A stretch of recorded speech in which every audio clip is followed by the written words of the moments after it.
아니하니라. 아멘. 할렐루야. 우리 성도의 교제 나누도록 하겠습니다. 사랑합니다. 축복합니다. 사랑합니다. 축복합니다. 오늘 귀하고 복된 이 시간, 우리의 주인 되신 주님께서 주신 은혜로 우리의 삶이 더욱더 새롭게 될 줄 믿습니다. 이 시간에는 빛이신 하나님이라는 제목으로 함께 하나님의 말씀을 나누기를 원합니다. 오늘부터 우리가 나누게 될 요한 1서는 AD 1세기경에 초대교회의 정신적 지주이자 사랑의 사도라 불리는 사도 요한에 의해서 쓰여진 첫 번째 서신서입니다. 그는 에베소를 비롯한 소아시아 지역의 여러 교회들에게 이 편지를 보냈습니다. 사도 요한이 이 서신서를 작성하게 된 데에는 초대교회 성도들이 1차적으로 신앙의 기본적인 진리가 제대로 정립이 되어 있지 않았기 때문에 이를 견고하게 하기 위함이었습니다. 당시에도 지금처럼 많은 이단들이 성행을 하였는데 그중 가장 대표적으로 영지주의를 꼽을 수가 있죠. 영지주의란 쉽게 이야기해서 영은 선하고 육은 악하다라는 주장입니다. 그렇기 때문에 이 영지주의를 주장하는 자들은 영이신 하나님은 순수하시고 또 깨끗하신 분이신데 그러한 하나님께서 어떻게 잿덩어리신 육신으로 있고 이 땅에 오셨느냐라고 이렇게 이야기를 하면서 예수님의 성육신을 정면으로 반박하였었죠. 이들의 이러한 주장은 생각보다 이성적이었고 또 논리적이었기 때문에 당시에 수많은 초대교회 성도들이 이들의 이러한 이야기를 듣고 다시 유대 종교로 돌아간 일들이 많이 벌어졌습니다. 영지주의를 주장하는 이들을 크게 두 극단으로 나눠서 볼 수가 있습니다. 하나는 영은 선하고 육은 악하기 때문에 악한 육으로 행하는 것들은 선한 영에 아무런 영향을 주지 못한다. 그렇기 때문에 우리는 마음껏 살아야 된다 얘기하면서 쾌락주의를 주장했던 것이죠. 반대로 육의 악을 죽여야 한다라면서 철저하게 금욕주의를 주장하는 완전 정반대 두 주장이 바로 이 영지주의 안에 있었습니다. 이렇게 영지주의가 두 가지 양상으로 나타나지만 이들이 구원에 이루고자 외치는 것은 하나입니다. 구원을 자신들의 힘으로 얻을 수 있다라는 것이죠. 그러나 우리가 잘 알고 있듯이 구원은 결코 인간의 힘으로 얻을 수 있는 것이 아닙니다. 인간의 대표가 되는 아담이 하나님의 말씀에 불순종함으로 이 땅 가운데 들어온 죄는 하나님과 인간 사이를 영원히 메꿀 수 없는 깊은 계곡을 만들어 놓게 되죠. 아담 한 사람의 불순종이었지만 그는 모든 인류의 대표였기 때문에 아담 이후에 태어난 모든 인간은 죄를 갖고 태어나게 됩니다. 여러분, 해외에 나가게 되시면 외국 사람들이 여러분들을 어떻게 보십니까? 먼저는 동양인으로 봅니다. 그리고 한국 사람인 걸 알게 되면 그때부터는 한국 사람이라고 이렇게 인정을 하게 되는 것이죠. 해외로 나가게 되면은 우리는 한국을 대표하는 한 사람으로 보게 된다는 것입니다. 아담이 이와 마찬가지입니다. 아담은 첫 사람으로 모든 인류를 대표하는 것이죠. 그러므로 아담의 불순종은 모든 인류의 불순종과 같은 것입니다. 영원히 하나님과 멀어진 인간은 이제 스스로의 힘으로 하나님께 닿기 위해서 여러 가지 방법을 시도하죠. 선을 베풀기도 하고 다른 신을 믿기도 합니다. 각자 자신들만의 방법으로 구원에 이르기를 원하지만 인간이 행하는 그 어떠한 것도 모두 헛된 것으로 이 모든 것은 결코 구원을 이룰 수가 없는 것이죠. 대신 하나님께서 구원을 얻을 수 있는 한 가지 방법을 우리에게 제시하여 주셨는데 바로 하나님의 아들 예수 그리스도를 믿는 것입니다. 오늘 사도 요한은 이에 대해서 1차 독자였던 에베소 지역의 초대교회 성도들에게 그리고 오늘을 살아가고 있는 저와 여러분들에게 차근차근하게 설명을 해주고 있습니다. 먼저 5절 말씀 우리 함께 보도록 하겠습니다. 5절입니다. 시작. 우리가 그에게서 듣고 너에게 전하는 소식은 이것이니 곧 하나님은 빛이시라 그에게는 어둠이 조금도 없으시다는 것이니라. 아멘. 천지가 창조될 때 하나님께서 제일 처음 창조하신 것이 바로 빛이었습니다. 빛이 창조됨으로 혼돈과 공허와 또 흑암이 물러가고 광명과 질서와 창조의 세계가 열리게 되죠. 빛은 곧 창조의 시작이요 세계의 열쇠입니다. 이러한 창조의 빛은 곧 세상과 인간을 향한 하나님의 속성을 우리에게 잘 설명을 해주고 있죠. 그런데 인간은 이러한 빛의 세계의 영광을 버리고 죄악의 길에 들어서게 되었습니다. 빛의 창조자이시며 빛으로 임하신 하나님의 명령을 순종하지 아니하고 어둠의 세계로 들어간 것입니다. 하지만 하나님은 여기서 멈추지 않으시고 우리의 마음의 혼돈과 공허와 흑암을 물리쳐 주시기 위해 새로운 창조를 시작하셨죠. 그것은 바로 우리의 죄악 가운데서 우리를 죄악 가운데서 구원하시며 영적인 새 백성으로서 만드신 창조인 것입니다. 요한복음 1장에 보면은 예수님은 말씀으로서 또 생명으로서 또 빛으로서 이 땅에 오셨으며 그리하여 우리를 어둠에서 옮겨 빛 가운데 거하게 하셨다라고 말하고 있습니다. 즉 하나님께서는 당신의 독생자 예수 그리스도를 통해 새로운 창조, 곧 인간의 내면 깊이 있는 죄를 파하심으로 새로운 피조물로 만드신 것이죠. 그래서 고린도후서 5장 17절을 보면은 이러한 말씀이 있습니다. 우리 함께 읽어보겠습니다. 같이 봅니다. 시작. 그런즉 누구든지 그리스도 안에 있으면 새로운 피조물이라. 이전 것은 지나갔으니 보라 새 것이 되었도다. 아멘. 이처럼 하나님께서는 빛으로서 실제적인 창조뿐만이 아니라 새로운 창조, 곧 내적인 창조를 이룩하신 분이시죠. 그러므로 이 빛은 살아 움직이는 것이요 또 역동하는 것입니다. 즉 그리스도 안에 나타난 그의 사랑과 함께 그 빛이 죄에 의해 어두워진 삶 가운데로 강력히 뚫고 들어온 것입니다. 그러므로 빛이신 하나님께서는 우리의 영광이요 또 소망이 되십니다.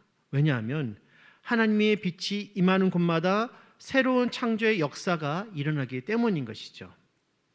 여러분, 우리는 빛이신 하나님의 은혜로 새 생명으로 다시 창조되었음을 감사해야만 하는 것입니다. 빛이었으면 생명이 존재할 수 없듯이 빛이신 하나님이 계시기 때문에 우리가 존재할 수가 있는 것이죠. 그러므로 우리는 거룩하고 순결하신 하나님께 의지해야만 하는 것입니다. 왜냐하면 우리가 살 수 있는 유일한 길이 바로 하나님께만 있기 때문입니다. 또한 우리는 빛 대신 하나님께 감사해야만 합니다. 왜냐하면 우리가 영생을 얻는 것도 또 이 세상에 존재하는 것도 어둠의 세력에서 벗어난 것도 다 하나님께서 빛으로서 존재하시기 때문이죠.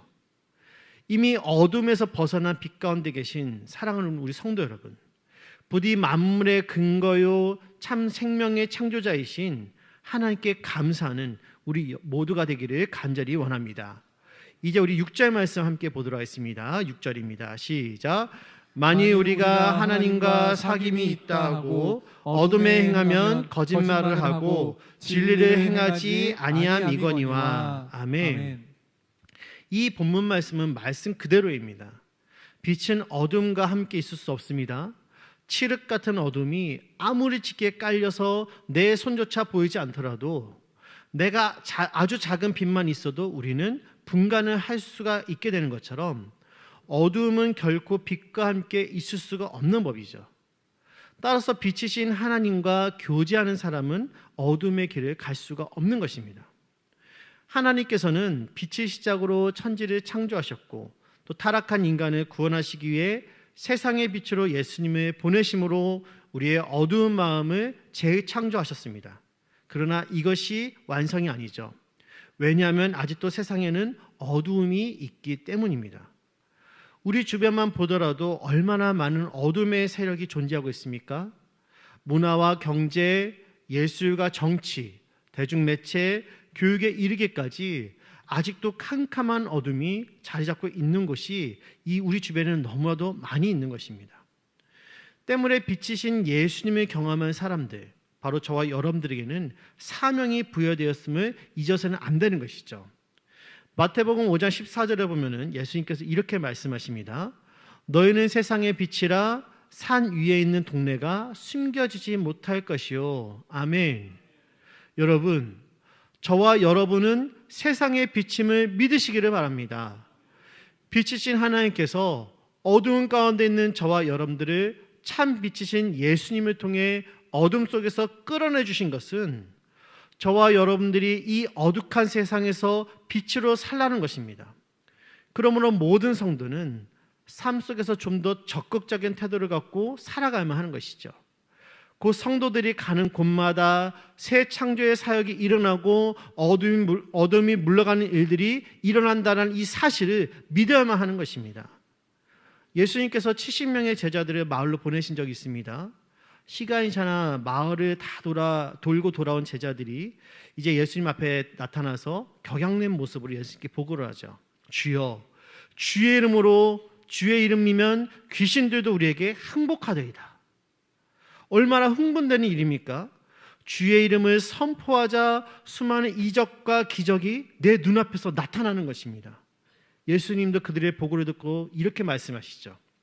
사탄이 하늘로부터 번개같이 떨어진 것을 내가 보았노라. 사랑하는 성도 여러분, 우리가 빛 가운데 거하고 주의 이름으로 담대하게 나아갈 때 성경에서 기록된 이 모든 역사들이 우리의 삶 가운데도 일어날 줄 믿습니다. 어둠이 물러가는 역사가 나타나는 것입니다. 이것이 우리의 힘으로 하려고 한다면 얼마나 두렵습니까? 그러나 우리는 오직 예수 그리스도의 힘을 입어서 주께서 주시는 힘으로 이러한 일들을 감당할 수가 있는 것이죠. 이 사명은 우리가 해도 되고 안 해도 되는 그런 선택사항이 아닙니다. 우리가 주님을 영접하는 그 순간부터 우리는 이러한 각오와 태도로 삶을 살아야만 하는 것이죠. 이것은 부담이 아니요, 오히려 하나님의 은혜를 더 크게 체험하는 은혜의 통로가 되는 것입니다. 청소년 시절에 즐겨 불렀던 복음성가 중에 축복성이라는 것이 있습니다. 여기 계신 우리 성도 여러분들도 다들 많이 아시는 그런 복음성가라고 생각이 드는데요. 이 축복성 2절에 보면 이런 가사가 있죠. 너는 택한 족속이요 왕같은 제사장이라 거룩한 나라 하나님의 소유된 백성. 이 가사는 베드로전서 2장 9절에 인용해서 만들어졌는데요. 조금 전에 나눴던 이 가사의 뒷부분을 보면은 베드로가 성경에서 이렇게 기록을 하고 있습니다. 이는 너희를 어두운 데서 불러내어 그의 기이한 빛에 들어가게 하신 이의 아름다운 덕을 선포하게 하려 하심이라. 아멘. 사도 베드로가 하는 말이 무엇입니까? 하나님께서 저와 여러분을 어둠 속에서 불러내신 목적이 우리를 빛으로 인도하신 그 하나님을 온 세상에 선포하기 위함이라는 것입니다. 그러므로 사랑하는 성도 여러분, 저와 여러분들이 이 귀한 사명에 충성된 종으로 쓰임받을 수 있기를 간절히 원합니다. 그러하여서 주님 앞에 섰을 때 착하고 충성된 종이라 칭찬받을 수 있는 저와 여러분 되기를 간절히 원합니다. 이제 7절 말씀 우리 함께 보도록 하겠습니다. 7절입니다. 시작. 그가 빛 가운데 계신 것 같이 우리도 빛 가운데 행하면 우리가 서로 사귐이 있고 그 아들 예수의 피가 우리를 모든 죄에서 깨끗하게 하실 것이요. 아멘. 하나님께서는 빛이시며 또 그의 자녀들이 하나님의 빛 가운데 들어가 행하면 하나님과 인간 사이에는 진정한 교제가 이루어지게 됩니다. 그것은 예수님께서 피를 흘리심으로 하나님과 세상 사이에 막혀 있었던 담을 헐어버렸기 때문인 것이죠. 이러한 사실은 우리를 향하신 하나님의 구원이 어떠한 것인가를 생각하게 됩니다. 먼저 이 사실은 우리의 선행이 구원의 조건이 되지 않는다라는 것을 우리에게 말해주고 있는 것이죠. 조금 전에 읽은 본문에서 우리도 빛 가운데 행하면이라는 부분을 보면은 마치 우리의 이 행함이 있어야만 예수님의 피가 우리를 깨끗게 할 수 있다라고 이렇게 말하는 것처럼 들리곤 합니다. 그러나 이 말은 우리의 완전한 행함을 강조하는 그런 말이 아니라 우리가 빛 가운데 온전히 죄인으로 드러남을 의미하는 말인 것이죠. 우리가 하나님의 빛 가운데서 죄인임이 온전히 드러날 때 비로소 그리스도의 피가 우리를 모든 죄에서 깨끗하게 하신다라는 그런 말씀인 것입니다. 이는 곧 구속 사역이 전적으로 하나님께 속해 있다라는 것을 우리에게 말해줍니다. 다시 말해서 우리의 구원은 우리의 힘이 아닌 전적인 하나님의 선미와 역사로 이루어진 놀라운 역사라는 사실인 것이죠. 그래서 사도 요한은 요한일서 4장 10절에서 다음과 같이 말합니다. 같이 읽겠습니다. 시작. 사랑은 여기 있으니 우리가 하나님을 사랑한 것이 아니요 하나님이 우리를 사랑하사 우리 죄를 속하기 위하여 화목제물로 그 아들을 보내셨음이라. 아멘. 그런데 여기 우리의 감사의 강도와 감격의 크기를 더욱 크게 하는 사실이 있습니다. 바로 인간의 선행이 아무리 훌륭하다 할지라도 하나님의 선하신가는 비교조차 할 수 없다라는 사실이죠. 다시 말해서 선행으로 구원을 얻지 못한다는 것과 더불어서 인지할 것은 만약에 선행으로 구원을 얻는다 할지라도 우리의 선행은 구원을 얻기에는 모자르게 짝이 없다라는 것입니다. 한번 생각해 보시기 바랍니다. 여러분, 하나님이 누구십니까? 하나님은 스스로 빛이십니다. 그리고 우리는 그 빛 가운데 행하는 존재들일 뿐인 것이죠. 캄캄한 어둠 속에서 작은 촛불 하나는 그 가치가 아주 훌륭합니다. 하지만 태양이 환하게 비치는 그 태양 앞에서 흔들거리는 이 빛나는 촛불은 있으나 마나한 그런 존재인 것입니다. 마찬가지죠. 인간의 행함이 아무리 선하다 할지라도 그것은 태양 앞에 서 있는 촛불에 지나지 않다라는 것입니다. 즉 하나님의 빛을 받아서 비로소 빛이 내는 반사체와 같은 존재인 것이죠. 그러므로 구원에 있어서 인간은 아무런 영향력도 미치지가 못하는 것입니다. 오직 하나님의 절대적인 긍휼과 그 사랑만이 우리를 구원할 수가 있는 것이죠. 즉 구원의 모든 주도권과 과정은 바로 하나님께 있는 것입니다. 따라서 우리는 우리의 구원이 절대적으로 하나님의 은혜임을 알아야만 하는 것입니다. 즉 죽을 수밖에 없는 죄인을 하나님께서 살리신 것, 내가 살기 위해서 동원했던 모든 것들이 헛되지만 하나님께서 원하셨기 때문에 내가 죽음에서 살아날 수 있었다라는 것, 이것이 바로 지금 저와 여러분들이 누리고 있는 바로 그 구원의 은혜라는 사실입니다. 그러므로 사랑하는 성도 여러분, 구원받았음에 기뻐하시기 바랍니다. 하나님의 그 선하신 뜻 가운데서 저와 여러분들을 죽음으로부터 건져내어 주셨다는 이 사실을 기뻐할 수 있는 저와 여러분 되기를 간절히 원합니다. 이제 말씀을 정리하고자 합니다. 때로는 사단이 성도들에게 이 구원의 기쁨을 빼앗기 위해서 우리의 과거를 들추곤 합니다. 우리가 얼마나 추악한 죄인이었는지, 또 우리가 얼마나 죄를 사랑하고 그 죄 가운데 거하기를 즐거워했던 자였는지를 사단은 기회가 있을 때마다 계속해서 우리를 공격하죠. 실제로 그러한 사단의 공격은 효과가 매우 좋습니다. 그래서 많은 성도들이 죄인인 자기 자신을 바라보면서 하나님께로 나아가기를 주저하도록 만들죠. 하지만 여러분, 오늘 사도 요한이 우리에게 말하는 이 약속의 말씀을 붙잡으시기 바랍니다. 우리가 매 주일 오전 예배 때마다 주님께 아뢰는 이 약속의 말씀, 오늘 본문 9절 말씀 함께 고백하기 원합니다. 함께 보겠습니다. 시작. 만일 우리가 우리 죄를 자백하면 그는 미쁘시고 의로우사 우리 죄를 사하시며 우리를 모든 불의에서 깨끗하게 하실 것이요. 아멘. 사랑하는 성도 여러분, 여러분의 어두운 죄가 드러날수록 빛이신 주님께로 나아가시기 바랍니다. 어둠은 빛 앞에서는 아무런 힘도 낼 수가 없습니다. 어둠은 빛이 비치는 그 순간 순식간에 사라질 뿐입니다. 여러분 안에 있는 죄가 어떠할지라도 죄는 하나님 앞에서 절대로 감춰질 수가 없는 것입니다. 빛이신 하나님은 하나님의 자녀들이 어두운 죄 가운데 거하기 원하지 않으십니다. 그러므로 어둠 가운데 거하지 마시고 빛으로 나오시기 바랍니다.